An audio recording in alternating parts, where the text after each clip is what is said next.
For more anatomy-related videos, please subscribe to my channel, Learn with Dr. Tanya Hashik.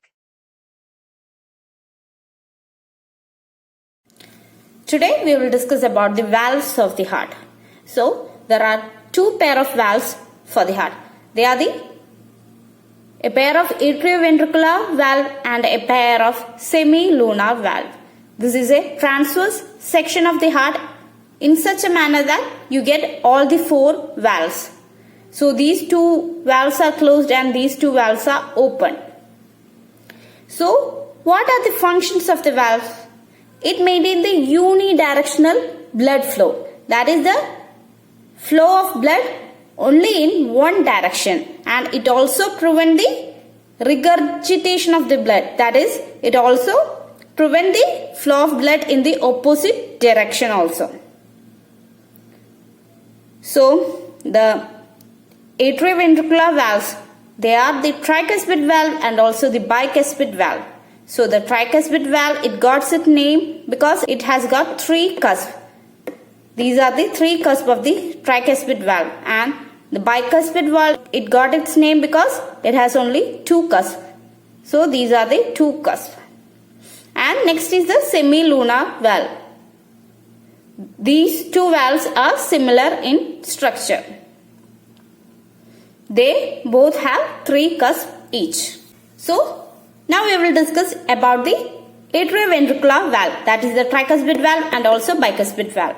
So in this figure you can see the bicuspid valve. So this is the open bicuspid valve and this is the closed bicuspid valve. When you cut open this, you get this picture. So the bicuspid valve, it has got two cusps, and the cusp, it is attached to the fibrous ring. So this is the fibrous ring. So the cusp, it is attached to the fibrous ring. So it has got a attached margin and also a free margin. So this is the free margin. In this figure you can see this is the free margin of the cusp. And it has got an atrial surface and also ventricular surface. So this is the atrial surface. This surface is smooth, and the posterior to it is the ventricular surface, and that surface is rough in nature. And the free margin of the cusp, it is attached to the papillary muscles by means of chordae tendineae. So these are the chordae tendineae, and the free margin of the cusp as well as the ventricular surface of the cusp is attached to the papillary muscles by means of chordae tendineae. So this is the general structure of the atrioventricular cusp. The role of chordae tendineae, it prevents the eversion of the free margin of the cusp, and also it prevents the ballooning of the cusp and the blood supply. The blood vessels are present only in the fibrous ring and also in the basal 1/3 of the cusp. And the central 2/3 of the cusp, it is from the cavity of the heart. So it is nourished directly from the cavity of the heart.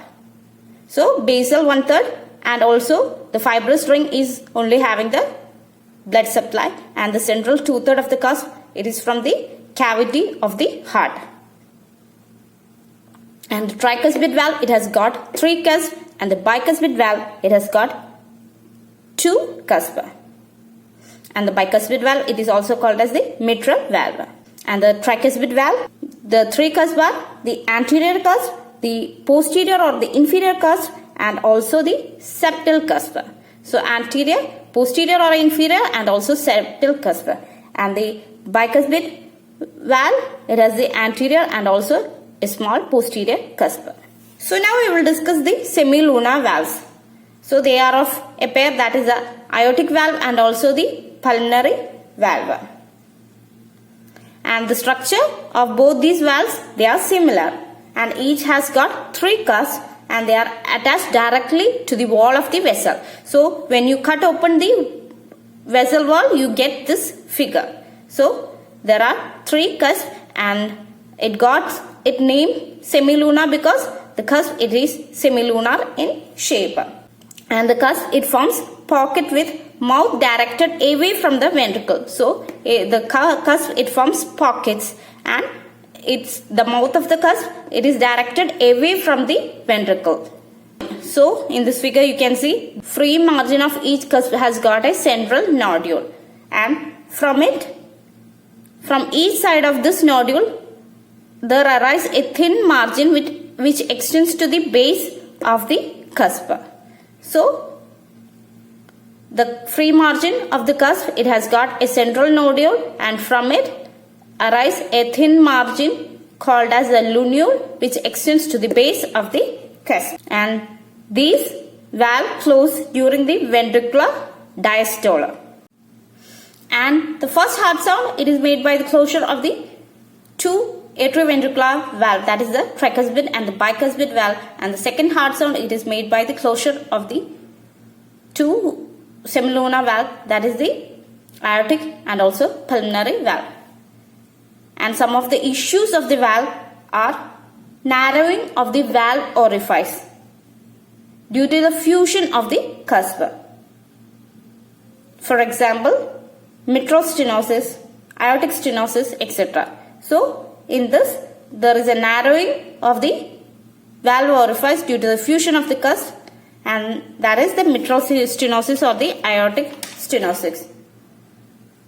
And another issue is the dilation or the stiffening of the cusp, and as a result there is a regurgitation of the blood, that is the backflow of blood, and that is the aortic regurgitation. So this is the end of today's video.